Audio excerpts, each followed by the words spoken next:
ಆತ್ಮೀಯ ಸ್ನೇಹಿತರೆ, ಕಳೆದ ಬಾರಿ ಇವರ ಬಗ್ಗೆ ನಾನು ವಿಡಿಯೋ ಮಾಡಿದ್ದೆ. ಇವರಿಗೆ 20 ವರ್ಷದಿಂದ ಕಣ್ಣು ಕಾಣೋದಿಲ್ಲ. ಕಣ್ಣು ಕಾಣದಿದ್ರೂ ಬೆಟ್ಟ ಗುಡ್ಡ ಎಲ್ಲ ಹತ್ತುತ್ತಾರೆ. ಹಾಗೆ ನಾವು ಇವ್ರ ಜೊತೆಗೆ ಒಂದು ಟ್ರೆಕ್ಕಿಂಗ್ ಮಾಡೋಣ ಅಂತ ಹೋಗ್ತಾ ಇದ್ದೀನಿ.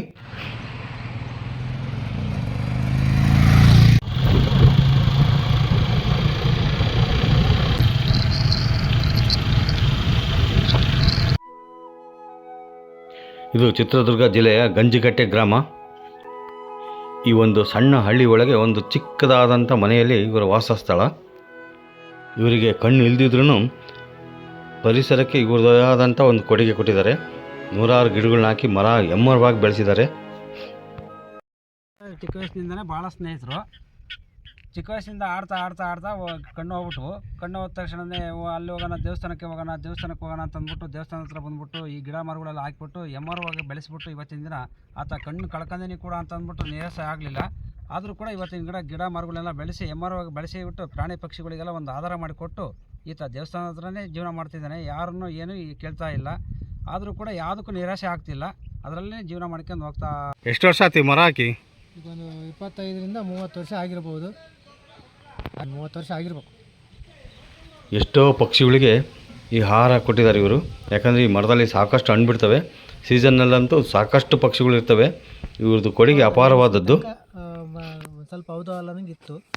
ಅದಾದ ನಂತರ 2005ರಿಂದ ಇತ್ಲಾಗೆ ನಾನು ಪೂರ್ತಿ ಕಾಣದಂತೆಯೇ ಆಗೋಗ್ಬಿಡ್ತು. ಕ್ಲಾಸು ಸ್ವಲ್ಪ ಇದು ಮಾಡಿದೆ. 91ರಿಂದ ಇತ್ಲಾಗೆ ನಾನು ರಂಗನಾಥ ಸ್ವಾಮಿ ಬೆಟ್ಟ ಸೇರ್ಕೊಂಡು ಆದಾಗಿದ್ದು ಅಲ್ಲಿ ಕಸ ಮುಸುರೆ ಮಾಡ್ಕೊಂಡು ಆಮೇಲೆ ಗಿಡಗಳು ಹಾಕೋದು. 55 ವರ್ಷ ಆದ್ರೂ ಅವ್ರ ಹುಮ್ಮಸ್ಸು ಮಾತ್ರ ಕಮ್ಮಿ ಆಗಿಲ್ಲ. ಯಾಕಂದರೆ ಪ್ರತಿ ವರ್ಷವೂ ಈ ಬೆಟ್ಟದ ತುಂಬ ಗಿಡಗಳು ಹಾಕ್ತಿರ್ತಾರೆ, ಹಣ್ಣಿನ ಗಿಡಗಳು. ಯಾಕಂದರೆ ಮುಂದೆ ಪ್ರಾಣಿ ಪಕ್ಷಿಗಳಿಗೆಲ್ಲ ಅನುಕೂಲ ಆಗಲಿ ಅಂತೇಳಿ ನಾನು ಒಂದಿನ ಇವ್ರ ಜೊತೆಗೆ ಕೈ ಜೋಡಿಸಿದ್ದೆ.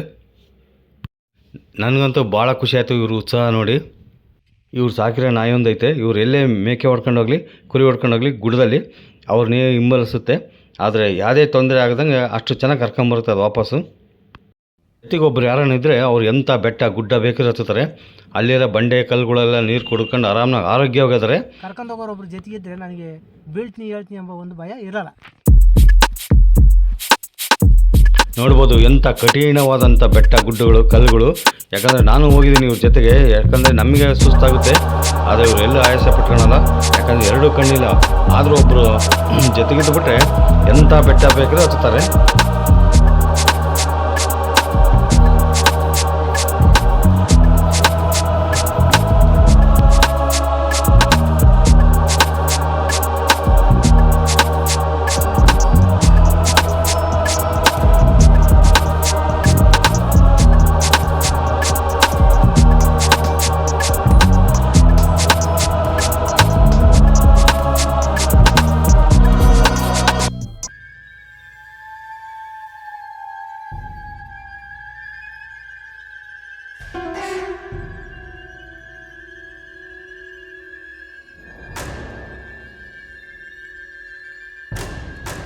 ಇಲ್ಲೆಲ್ಲ ಇಳಿಬೇಕಂದ್ರೆ ತುಂಬ ಸೂಕ್ಷ್ಮ ಬೇಕು. ಯಾಕಂದರೆ ಸ್ವಲ್ಪ ಜಾರಿದ್ರೂ ಕೈಕಾಲು ಮುರ್ಕೊಂತವೆ. ಅಂಥ ಕಠಿಣವಾದಂಥ ದಾರಿ ಇದು.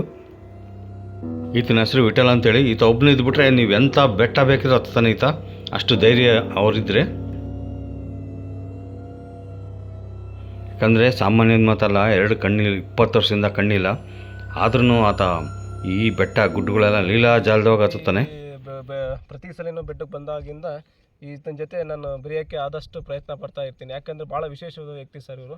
ಹಾಗಾಗಿ ಗಿಡ ಮರಗಳ ಬಗ್ಗೆ, ಪ್ರಾಣಿ ಪಕ್ಷಿಗಳ ಬಗ್ಗೆ ಮತ್ತು ಪರಿಸರದ ಬಗ್ಗೆ ಭಾಳ ಉತ್ತಮವಾದ ಮಾತು ಹೇಳ್ತಾರೆ. ಮತ್ತು ಅನುಭವದ ಮತ್ತು ಅವರ ತಿಳುವಳಿಕೆಯಿಂದ ಒಳ್ಳೆ ದಾರಿ ತೋರಿಸ್ತಾರೆ ನಮಗೆ. 20 ವರ್ಷದಿಂದ ಕಣ್ಣಿಲ್ದಿದ್ರೂ ಯಾರನ್ನೂ ಇದುವರೆಗೂ ಕೈ ಒಡ್ಡಿ ಬೇಡಿಲ್ಲ. ಯಾವುದೇ ಗೌರ್ಮೆಂಟಿಂದಾಗಲಿ, MP MLAಗಳಿಂದಾಗಲಿ ಯಾವುದೇ ಥರ ಇದಕ್ಕೆ ಸಹಾಯ ಆಗಿಲ್ಲ.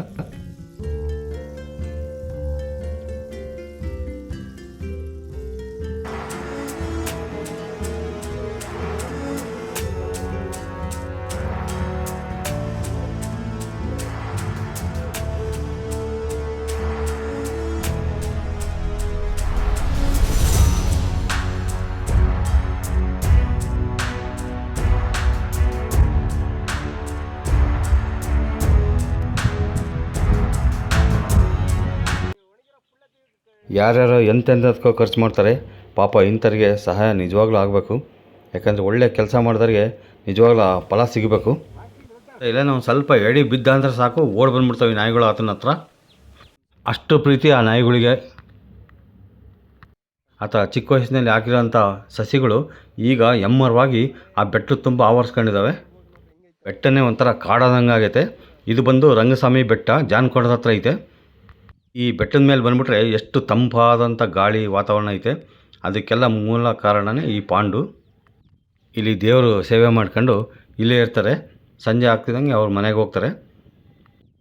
ಯಾರ ಹತ್ರ ಏನೂ ಕೇಳೋದಿಲ್ಲ ಅಂಥ ವ್ಯಕ್ತಿ ಈತ. ಯಾಕಂದರೆ ಅವ್ರದ್ದು ಪರಿಸರಕ್ಕೆ ಭಾಳ ಅಪಾರವಾದಂಥ ಕೊಡುಗೆ ಇವ್ರದ್ದು. ದಯವಿಟ್ಟು ನನ್ನ ಚಾನಲ್ನ ಸಬ್ಸ್ಕ್ರೈಬ್ ಮಾಡ್ಕೊಳ್ರಿ ಹಾಗೂ ಶೇರ್ ಮಾಡಿ. ಧನ್ಯವಾದಗಳು.